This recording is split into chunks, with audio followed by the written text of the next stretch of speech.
Hi, this is Atiya, And I'm Ingram. and today we're going to talk about marriage and the importance of marriage and really kind of talk somewhat about the journey that leads up to marriage, the courting process, and some of the components that's necessary in the marital relationship. And so I'm going to actually turn it over to Ingram and just kind of help get the conversation thread started. As always. Yes. Okay. I guess we start by saying how long we've been married. Okay. On May the 28th, it will yes. be 4 years. 4 years. Yes. Wow. Time has flown. 4 years married.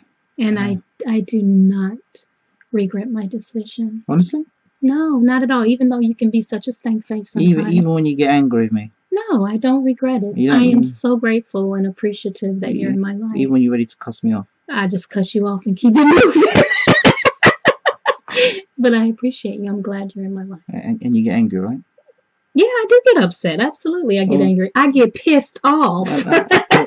And we don't smile all the time, one another, right? No, we don't. Yeah, because I know there's a lot of pictures we post out on Facebook, and people always see us smiling all the time. I think, oh, look at those two. They really have no problems in their relationship. They're always happy. Don't believe the hype. Yeah, we do. We have our moments. We have serious moments. Yeah, we do. I mean, not violent or anything. No, but it makes us closer. Not always. No, it makes us closer. Well, when you get through it, when you address the issues, we communicate through them. Yeah. So come on, let's talk. Yeah. So I wanted to start on that basis because everything isn't as it seems. Yeah. But sometimes you look into somebody else's happiness or their marriage, and you think to yourself, "Oh, I wish I could have that." Yeah. You can have it, and probably in your life you could probably get it better than we have it. Yeah. Because we're not going to sit down and say that we're perfect. Right. Or the perfect married couple. There have been people married together a longer period of time. Some people are married a shorter period of time and have a better love connection. So it's not about comparisons. If anything, it's just to share our experiences and the experiences we've gained from other married couples, healthy married couples. Yes. And I do use the word healthy, because there are a lot of married couples that are together because they've got children, but not in love or love one another. Marriage of convenience. He's got money, she's got money. I can't leave because if I leave, I'm leaving the money behind. You know, that sort of thing. What would I do without that person? Not marriage convenience. We're talking about healthy marriages where there's a level playing field. The man respects the wife, the woman, and the wife. And husband respects the wife, and the wife respects the husband. Absolutely. On an even playing field. Yes. You know, and very good point. Yeah, I think this is where I'd like to kind of start off with. Okay. So yeah, so 4 years married. Yeah. And I think one of the things that a lot of people out there who may not want to ask us directly because they may have pride is how did you know that person was the one for you? Wow. Yeah. Are you going to start with that first, or do I answer? No, I can actually start with that because I've been married before, and I talked about my journey on being twice divorced, and I'm not ashamed to say that. And I've learned tremendous lessons through that journey, and really went back to the root. When I decided to deal with my own demons, first of all, and then to really be authentic and true to myself and be true to who I am. And so I think that as we start the journey, and just frame it up one more time, frame that point up one more time so that I can really hit exactly what you're saying. You framed it up. Frame it up again. I think it's important. It was such an important statement. I think I said, what did I say? The beauty of pause, rewind, and start again. Can't do that because we're doing a live recording, right? Yeah, that's okay. So I think my point was, what made you realize that you were the one. Yeah, what Right. was it? What was the key point for you? For me, I had gotten to a point in my life, and I had been living my life for so many other people. And I had gotten to the point of my life after the second divorce that it was time for me to spread my wings and fly. And I had always looked to the people that I was married to then as the Jonahs that were in the belly of the whale, when in actuality I was the Jonah that was in the belly of the whale. Can you explain that for me Absolutely. now in English? I will. I had a gift. I have a gift.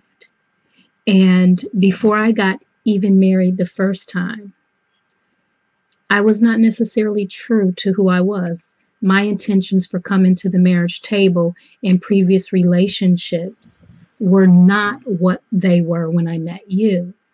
And so I had to begin to stop running from myself and begin to be authentically myself. And so when I knew that you were the one, I was not caught up in an emotional decision. I re-virginized myself, if you want to call it that, but I became a virgin all over again.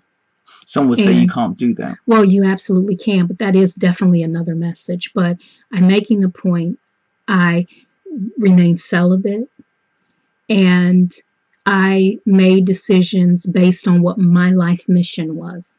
I had a life mission, I had a gift, and I knew that the person that I would partner with would be someone that would complement that. And I would not have to sell myself short or sell myself out. That I can be authentically who I am, and that person would complement me and not feel threatened by my strength and my power as not only just a woman, but a woman who is called to deliver a word and a message. And so when you came into my life, when you manifested yourself, I wasn't looking, first of all. And there had been many men who were vying for my affections. I had 4 marriage proposals aside from you in that year, and I declined them all, of course.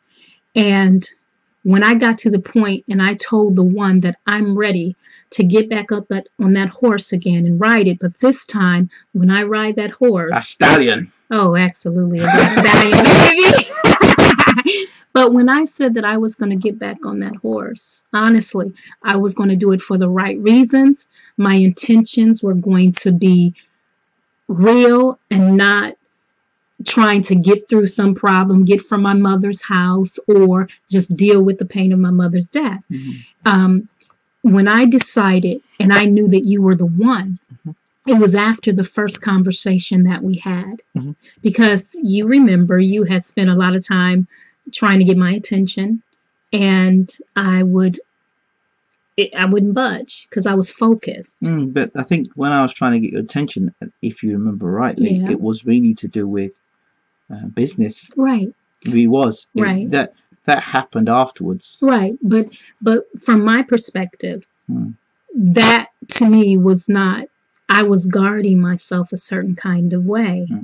And when you sent me the video to look at, there was a sign in that video. And the sign in the video let me know to take a closer look at you and look at you from a spiritual eye and not my physical eyes. And so when I stepped back and became detached a certain kind of way, I was able to see you through a different pair of eyes. And when I remember going to the one in prayer and meditation, that's how I knew that you were the one. That sounds good if you're talking to me and if you're talking to somebody who's kind of walked the same path as you. But in layman's terms, what are you saying? Okay. In layman terms, how you know that a person is for you is, first of all, you have to know who you are. You have to know what it is you want in your life, what your purpose and the aim of your life is. Have a very clear mission and vision statement of what your life looks like.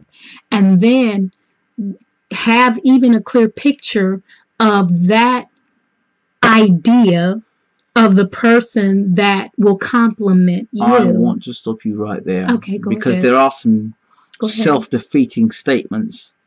I'm an independent woman. Now that's a statement right there. Right, I'm an independent woman, right? That's a depowering statement, actually. Well, because I'm an independent woman, yes, you could be independent, because some people feel, and these are people that are not married, some people feel, and it's amazing these people who have these impressions about what marriage is, but have never been married, never had the guts to get married, but have all these statements to make about marriage. That's like, or who were married, divorced, and they haven't dealt with the pain of that situation to even get up and go again. Correct. So they're both in the same. Yes. Yeah. It's like, yeah. Like somebody, it's either one of two things. You never drank soup before, or you probably drank soup from the worst cook in the world. You drink, Okay. Two examples. Okay. Well, neither one brings you any closer to it, because so I am an independent, or I'm an independent woman, or I'm an independent man. I don't need any man to support me. And you take that mentality and saying, I'm an independent person, yeah, I'm ready to be married. So when you get married, you become interdependent, as opposed to independent. Absolutely. Independent, single. Interdependent means that you and your partner balance one another out. Yeah, synergy. You know, where you're weak, your partner's a strength. Yeah. And where your partner may be weak, you are their strength. Absolutely. And that's the interdependence. I think that's one of those statements. When you talk about life statements or visions, that is a statement that I know a lot of people run around with and expect to get married. Right, but you know what? Also on that is not only that where one is weak, the other is strong, and vice versa, but also recognizing the strengths and the weaknesses. Because that's important. Yeah. Because and it takes both people synergizing and working together. But you can't be I remember you can't be independent. Let me finish that statement. But you said something to me and really caused me to really think when I said just be you. And you corrected me on that particular statement, and you were absolutely correct, because it's not, when you're married, it's not you just be you. As per usual. Yeah, well, not all the time. 99.9%. Oh, 99.5%. No. I think it's equal footage. But you do challenge me, and I do appreciate that, particularly as a marriage strategist. It's not 50%. It is. No, it's not 50%. Yeah, it is. Anyway, let's move on. It is. We'll keep going back and forth through this whole video. But you have restrict to weaknesses? No. It's not 50%. Yeah, it is. Okay. Yeah, it is. Okay, thank you. Whatever. Anyway. And that's coming from a Brit. Whatever. They always think they're more civilized, but actually they're probably some of the most uncivilized. No, y'all not. Y'all cave people. But anyway, going back to the first point that you made. Go ahead. No, continue. Yeah, so that's one statement.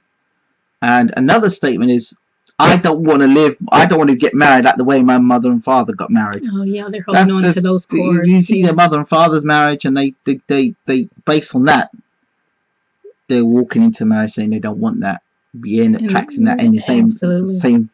Because they're carrying all those cords. Because they've got the mindset of what not to look for. Right. But they're still looking for it. Right. You know? That's true. So that's what they've got in their mindset. That's true. That's a very important point. Yeah, she said, I don't want that. I don't want that. And when it comes, it's like, well, you know. And it's triggers, because what happens is they're holding on to whatever that unhealthy conditioning was. They're holding on to that, and they're responding emotionally and with attitude to something that may not even be the case at that particular point in time. It just may be their misperception. Yeah. Or their inability to see it, because they're operating, their inner child is controlling them at that moment. Absolutely. Yeah. So that's a good point. What else? Yeah, those are two statements. I was just putting things. Yeah. So you were talking about statements about, you know, your vision when being married. Right. So really or having, and this is prior to getting married. How do you know it's the right person? Going back to what you said, is how do you know? First of all, you won't know it's the right person until you know yourself first. You have to have a very strong foundation of who you are authentically as a person to even know and be able to recognize and identify someone who is cut from the same cloth as you. And my whole message is right now is on making soul connections. And I think to be able to make a soul connection on a profound level, a substantive level, is you have to have you have to be rooted strongly in who you are as an individual first before you pair up or even recognize a person who's cut from the same cloth as you. Okay. And so when we met, I knew immediately, because I had already did or began to do, because we're constantly evolving. So I don't want to speak in past tense. We're constantly evolving and growing. But I had done the hard work that's required, which I didn't do in the other two relationships. And in the other two relationships, I was looking for a way out of something.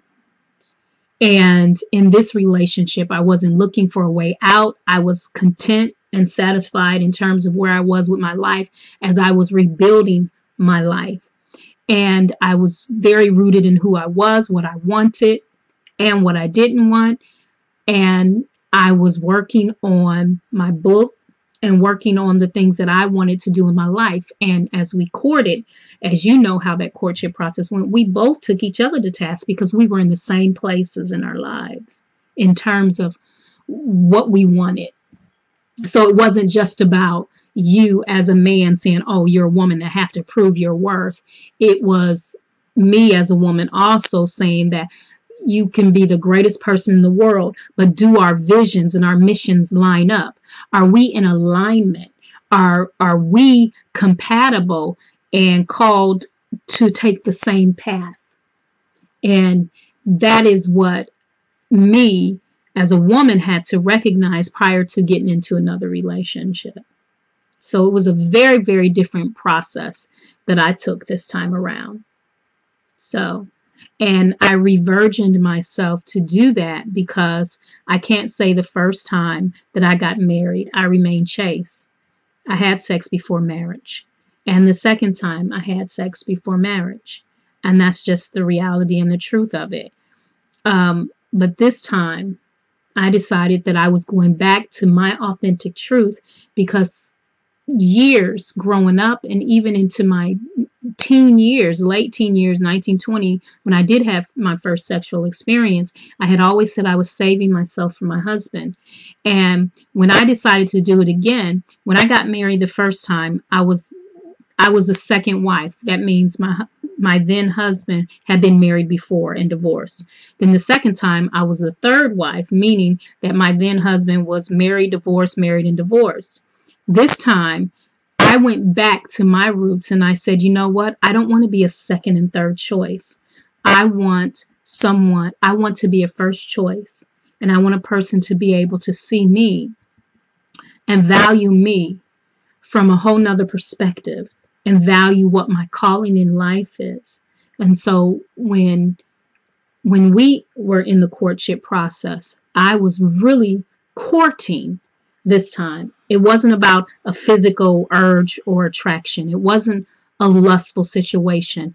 And no matter how nice of a guy you were and how much of a connection, were our missions and were we aligned? And that was the most important thing for me. So, yeah. You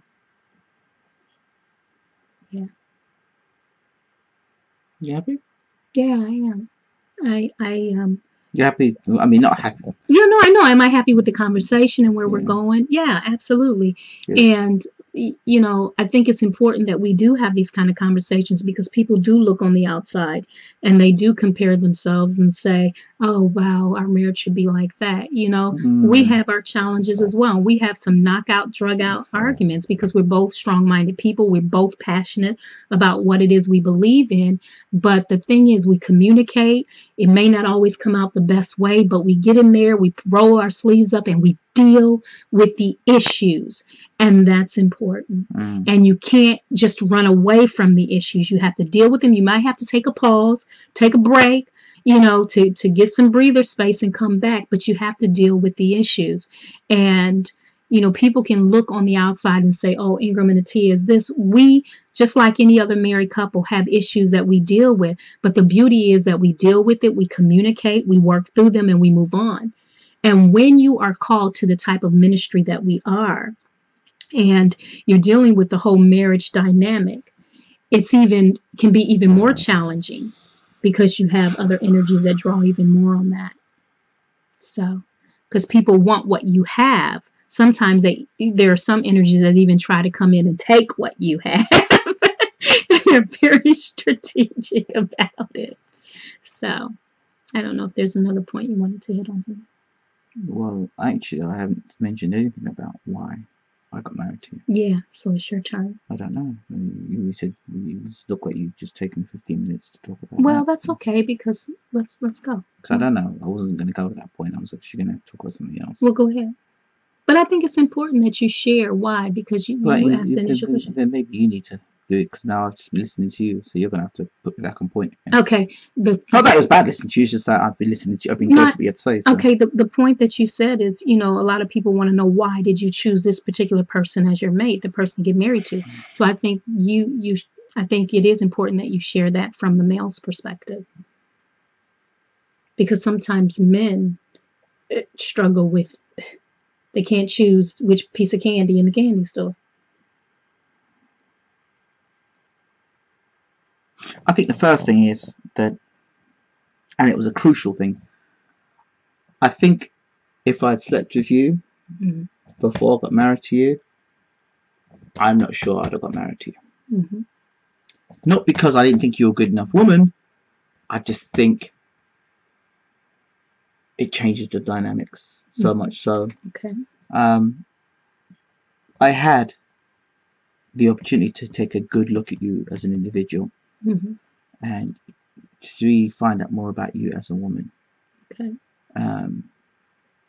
Do you value me as a whole? Do you value me as a whole, what I bring to the table as a physical, mental, emotional, spiritual being? Do you value me as that? Are you going to stand by my side when others will try to stick a knife in? Will you stand by my side? Will you be loyal to me? Questions like that. Are you the kind of person? Do I see myself in you? I think it's key, because I was told, I don't know where I heard this, the perfect marriage is when your husband or your wife can think and run your business as if it were you running your business. Wow. And make the same decisions you would make without flinching. It's deep. And I thought, wow, that's some connection. Yeah, it is. That they could stand up. You could be one end of the world, they can be the other end of the world, and they could say a speech for you exactly in the words as you would say it. Wow. That's amazing. That is. That's right. And I think that was key for me as well. And somebody I knew within the second week, I remember telling my friends, this is my wife. And one of my friends said to me at the time, you've been silly, how do you know that's your wife? I said, I just know, I can feel it. I can feel it. Because I was prepared to do things for you that I've done for no other woman in my life.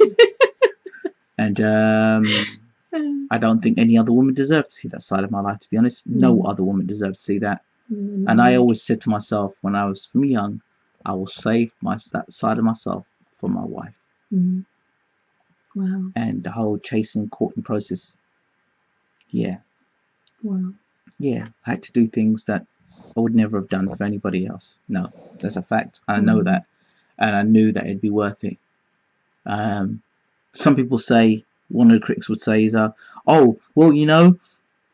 before you get married, you should make sure you've got lots of money. You should make sure that you've got a nice car. You've got a nice house. And then you should get married. What?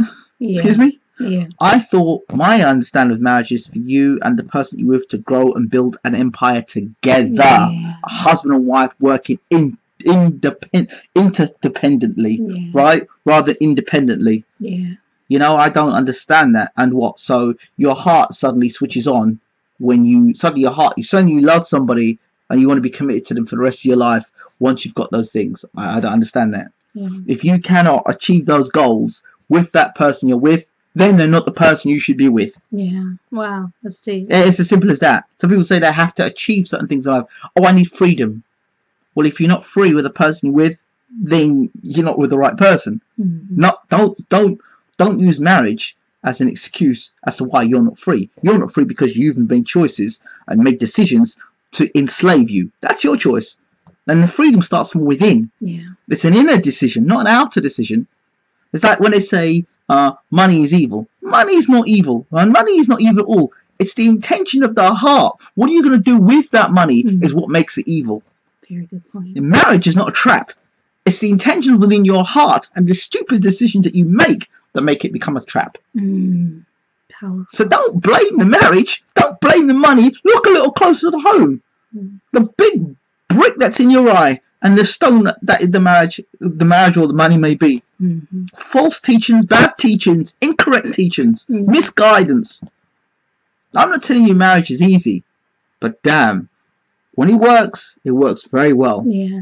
And it always works well. Yeah. It's just at times you're talking about people who've got heightened emotions, and people will have heightened emotions because they care. Especially women. They care. Well, no, don't give me that. Not especially women. I think it's emotions. Emotions are emotions, whether you're a man or a woman. There's emotions.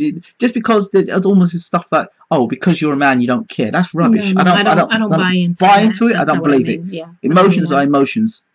Emotions are emotions, and I think that there are men out there that have got more heart than some women out there. That's true. And have got more emotions than some women out there. That's true. There are some women out there that are more man than man themselves. So, I think both are just imbalanced. Yeah. Both are imbalanced. Yeah, yin and yang. So I don't know. I think there are some women out there and men that want to be married, and they know who they are. They want to be married, but they go about it all the wrong way. They meet a man or they meet the partner, and the partner's on the rise. They meet them. They've got lots of character. They've got lots of personality. They're on the go. You don't see them without they're committed to what their vision and their passion. When you come into their relationship, you get close to them, and as soon as you can get inside and get close to them, then you want to start pulling them down, stopping them doing what you met them doing, stop them hanging around with the people they used to hang around with, and then you want to keep them all for themselves. And then that person that's doing that allows that to happen because of the love. And the problem is, if you slept with that person as well, you're then emotionally tied to that person. Yeah. So you can't see the wood from the trees. Yeah. The manipulation started a long time ago. And so there are people who say, oh, because they may see you and your wife or you and your husband struggling, and they themselves are not married. They themselves are not married. That's a good point. Or they themselves are married, but they're an unhealthy marriage. Yeah. They're not talking to the husband. They're not sleeping in the same bed as the husband. They're letting the husband run around. The husband's he's being unfaithful and all the rest of it. And even when there's times where the husband may have understood, look, I've made a mistake, or the wife said, I've understood, I've made a mistake.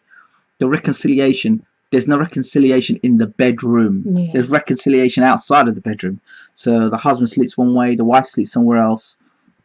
And then that wife or that husband wants to make an opinion on somebody else's life. Yeah. The worst thing as a parent you can do is put your tongue on somebody else who's trying to make a success of their life where you screwed up. Yeah. That's the worst thing, and it's trying to curse somebody else's relationship. Not right. When you're a parent, you have a responsibility to speak words of goodness, speak words of confidence, speak words of life into people's lives. And if you cannot speak a word of life, don't speak at all. Better you be mute. So marriage isn't easy, and we're not the only ones that are married, and the ones who struggle for marriage. But I tell you what, I always talk about this, and I find it amazing that people are with you, and when they're with you, they tell you that they don't like you, they don't love you, they don't care for you, they complain about you, they say you're this, they say you're that, you say you're this, you say you're that.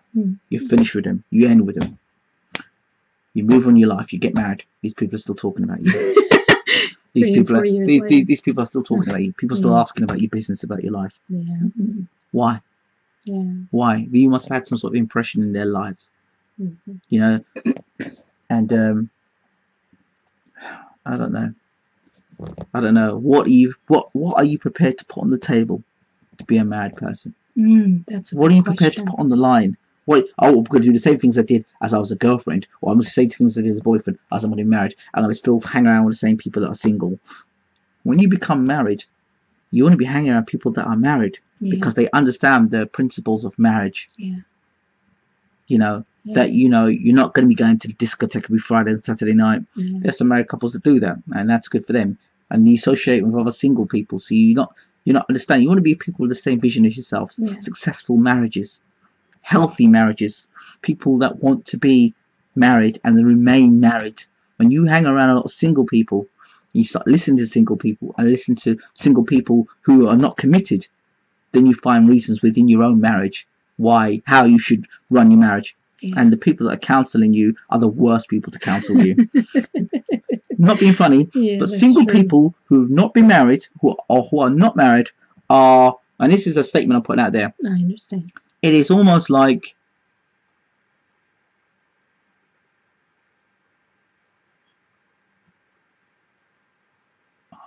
how do I describe it? Take your time. It's like somebody who's never been in a car, has seen other people drive a car, has seen some people that get in a car crash, and can make a judgment call on driving based on the fact they've never got in a car themselves. Okay. There's a different dynamic when you're in the car driving to a dynamic watching a car go past you. There's so many things you've got to learn internally about the car. The gear stick, the clutch, turning the car on and off, the windscreen wipers, the direction, how to turn the car, when to turn the car, how to turn the car, understanding traffic going back and forth, looking in the mirror, looking at the back of the car, looking at the front of the car, how your car how you start your car up, how you close your car down, looking into the engine of the car. So many other things you have to take into account. And why are you scared of committing? Why are people scared of committing? Good question. Why are you scared of committing? Because you've seen somebody else? Or because you've done it before and you just haven't dealt with that? So, a job. Let's give you an example. So you get fired at one job. Does that mean you stop working it forever? Very good. So you get upset stomach. You get upset stomach and you ate food from one place. Does it mean you stop eating forever? Are you dumb or what? Right? If you go out one night and you get drunk, most people, they get drunk on a Friday, Saturday night, they stumble, they fall on the floor, they may break their arm, break a leg, they get out of hospital and they'll go back and continue drinking. Is that true? That's true. Those people who drink. There's no fear to go and say, you know what, I got drunk on Saturday night and I broke my arm, and you know what, when I come out of hospital, I'm not going to drink again.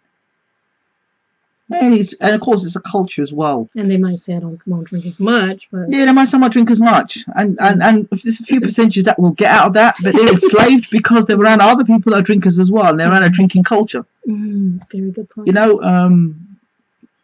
don't know. That's a good point. I don't know. It's surrounding yourself with people. There's so many people who've got a similar mindset. Yeah. A similar mindset. And I think that's it. So that's why I got married. How do you attract? Someone say, well, how do you attract a beautiful woman in your life? How do you get a woman like that? I think, first of all, a tip to all men: look for the beauty within yourself. The beauty within myself.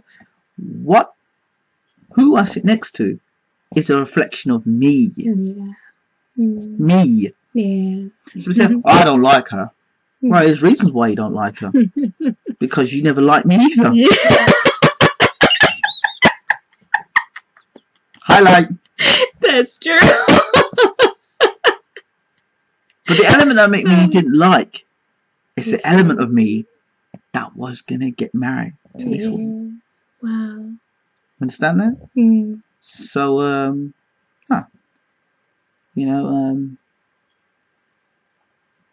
yeah.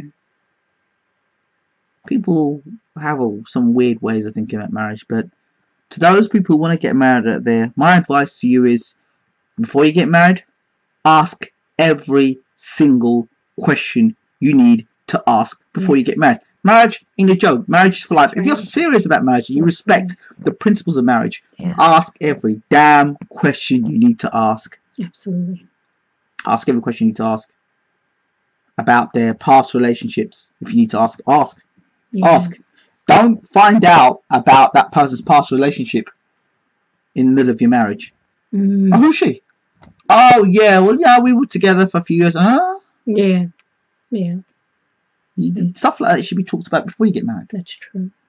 So you come into the marriage bed carrying nobody in that bed, just you and that person. Very good point. You understand that? Very good point. And I think that's important. Very, very important. That is. People of your past, gone. They're gone. They're just insignificant. Insignificant. And,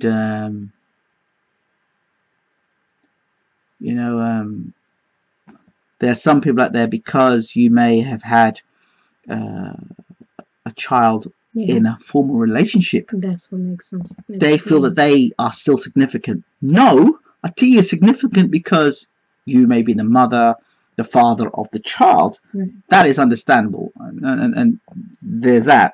Right. But when you are now trying to go over and above board, not respect the boundaries of your place, good point. You are no longer a love interest of mine, or that, you're not a love interest no more. So my interest is about my son or my daughter or my children. That axis should not be blocked because of our previous.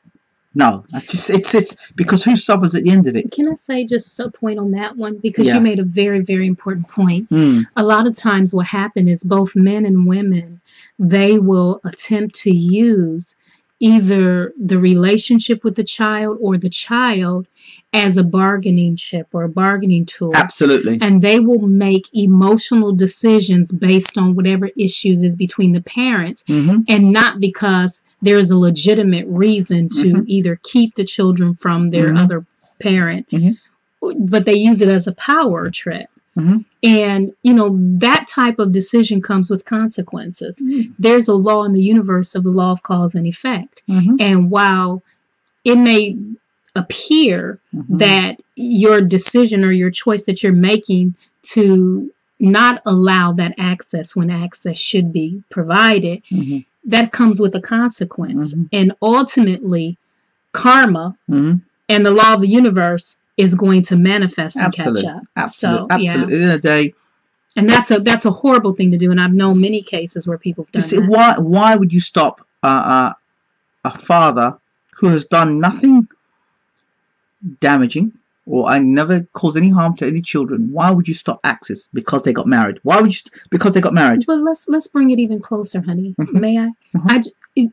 And I must say this, people on the outside look in and it's like we don't have a care in the world. When Ingram and I got married, and I met his son, beautiful, beautiful little boy. And he is brilliant. But I met him, and he had actually spent the night and came over and so forth. And just really, I was looking forward to building an amazing relationship with him. And it's, the way I look at it, because I am a marriage strategist, is you have two homes, and then you work with the other parents to have alignment where the rules are the same. You work on collaborating in terms of creating a village for this particular child. Well, his mother, out of her own resentment or bitterness, and I'm saying it because it's the truth and I'm speaking from a professional standpoint as well, she cut that relationship. So although Ingram had a wonderful and beautiful relationship with his son, the minute he decided to get married and he moved on with his life, that access will stop. So even today, after being married almost 4 years, this is something that we're dealing with, where Ingram is still trying to fight to be able to see his son. And I think that's important to say. See, the word fight, I do take the word fight out of it. Okay, we'll take the word fight out. But you've been working to create an open way to be able to see your son. I believe, because this is the sort of energy these people want, sad people, with nothing else in their life to do. I'm just sorry that they are the way that they are. You know, sometimes you have to go back to the root of people and understand, you know, the history of their lives. Did they have a valid father in their lives? Did they understand what it was like to have a father in their lives and having a loss of a father in their life? If that's the case, then why would you want to see your own son not see his father? Yeah. You know, you can't justify. If you can say, yeah, he's a bad guy. He is a bad guy. He is terrible. He caused harm to my son. Yeah, that's cool. That's fine. But if you really look in the mirror and ask yourself the question, why? There is no real reason. Right. And and it's not that I don't care. Right. It's not that I don't care, but you know, what is being done, justice will come. Justice will come. And in the right season, the right time, it will do. Some people get worked up and fighting, right. and get angry, and then they find themselves in the police cell. No, it's not about that. It's not about that. And there are people who think, oh, you should do this, and you must do that, and you should do this, and you should do that. And you're saying people are telling you you should do this, you should do that. Ask them what they've done to actually help you in the matter. Yeah. And you'll find all they've done is pour more hot coal in the situation to make it worse. This is a classic example. And I give you another example. People say, oh, we're doing things for you. We're doing things for you. If you're doing something for me, then a decision you're doing for me would make you unpopular to make me happy. That's not doing it for me. No, you condone the behavior which is wrong in the first place, which is blocking, being an enabler, right? Enabling. You're basically allowing the situation to continue, right? So you're agreeing the fact that a father shouldn't see his son, so you can get to see the son. So on principle, it's wrong. So then you go one step further and say, well, I go and see your son because I'm doing it for you, so you know what's going on in your son's life. No, you're doing it for yourself, because if you were really going to do it for me, make a connection so I can see my son. Yeah. That's what you do. That's what you say. You know what? This is wrong. I'm taking my nephew, and he's gonna go and see his father. That's when you're doing it for me. Yeah. So I like I said before, I speak truth. I don't lie about things. It's not a nice situation. The word's not embarrassed. I feel I am. So I love my son. I think I'm myself every day, but I don't use that energy in a malicious way. Yes. It just makes me better. That's right. And better and better. And you know, the thing is, I said this the other day. If you put £1 million in my hand today, and you make me a millionaire, why does that suddenly open the doors for me to be able to see my son? Because I can pay for him? Wait, no, or is it to be able to pay for you? But do you know that there's a lot, you're not the only person. There's both men and women in this situation where both women and men withhold it. And mainly women, I've seen this with, where when the relationship ends, they hold on to the bitterness and the resentment of the relationship between the two adults. And then the children suffer. Yeah, absolutely. And this is part of being able to let go of those negative cords. And it's probably an issue that I'll write about. Possibly in more depth, but it is definitely something that all of those married couples out there who may be dealing with a similar situation, this is definitely an area that you have to be able to let go of those negative attachments and be able to make decisions based on sound truth. Go ahead, honey, because I mean, what sound man with a good heart doesn't want to see his son rise? What father doesn't want to see his son do well in school? What father doesn't want to see his son kick his first football in a football match, win his first rugby match, get full grades at class? What father doesn't want to see his son grow and develop and become the best they possibly can be? Yeah. What father doesn't want to take his son out shopping? What father doesn't want to spend time bonding and reading that book together with his son, or answering that difficult question that son has? What father doesn't want to do that? Yeah. I'm not one of those fathers. You coach children. Come on. I'm not one of those fathers. So I've never been. I'm not been one of those fathers. And I think, in a nutshell, I love my son. I love JJ dearly. I think about him every day, and I will always think about him every day. And no matter what is going on today, That's right. I know that there's a greater force out there, and I know for a fact that in time, that's right. In time, I'll be reunited with my son,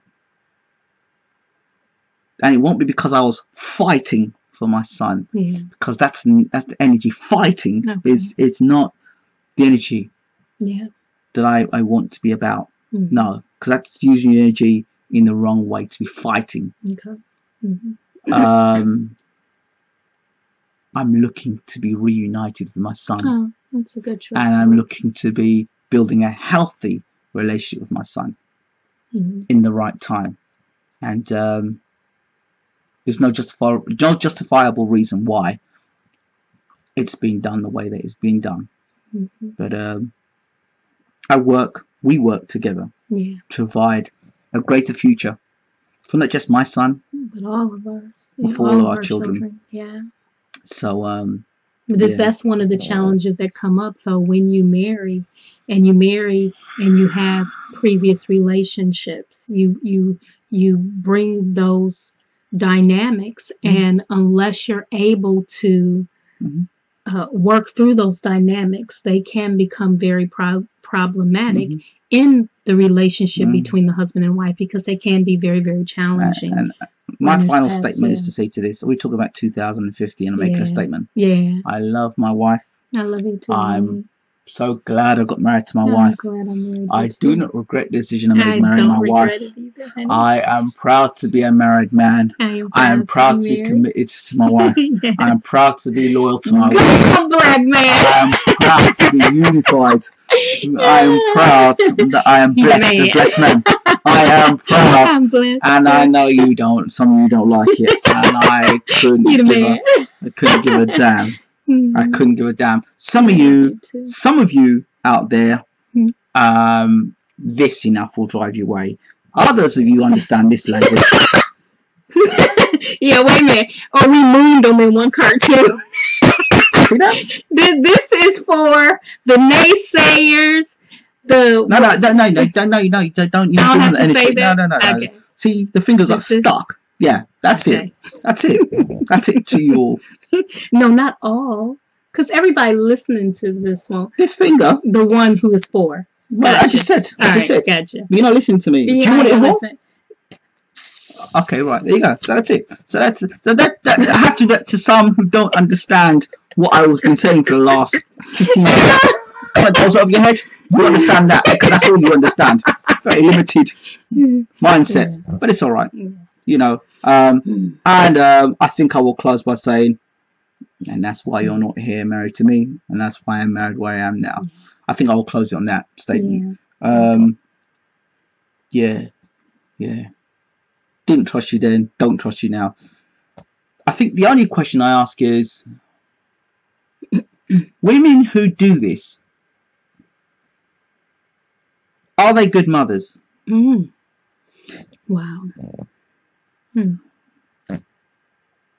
Is there a difference between being a carer and a mother? Wow. It's a good question, because yes, you gave birth, and yes, you're caring, but are you being a mother? Which means one of the things about motherhood is to also appreciate fatherhood and understand the implications of fatherhood. I don't know. It's something I'm still wondering. I'm sure people will leave their comments about that. Wow. But profound question. To those, again, finally, to those out there that want to get married, like I said, ask as many questions as you need to ask. Contact us. Ask us. Yeah, absolutely. Give us a call. You've got the Marriage Tree, www.themarriagetree.net. Yeah. Check it out. That's what we do. Yes. She's been doing this for over 20 years. And what can I tell you? You're a wonderful balance for me. Yeah. And I could not do what I'm doing and walk in the purpose that I'm walking today, and standing on the platform and operating in my core message without my balance. And you are my balance.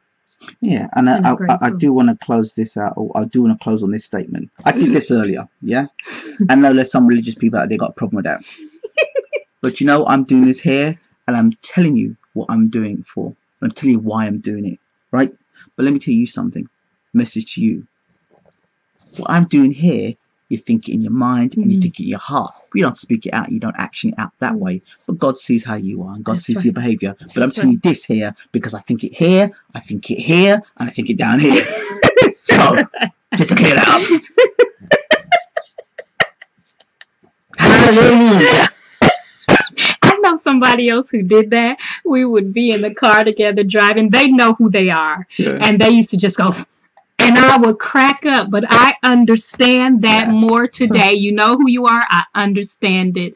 And I respect and honor and love you. And thank you very much for the time that you have shared and taught me. I guess this is Ingram and Atiya talking about marriage, love, relationships, external relationships.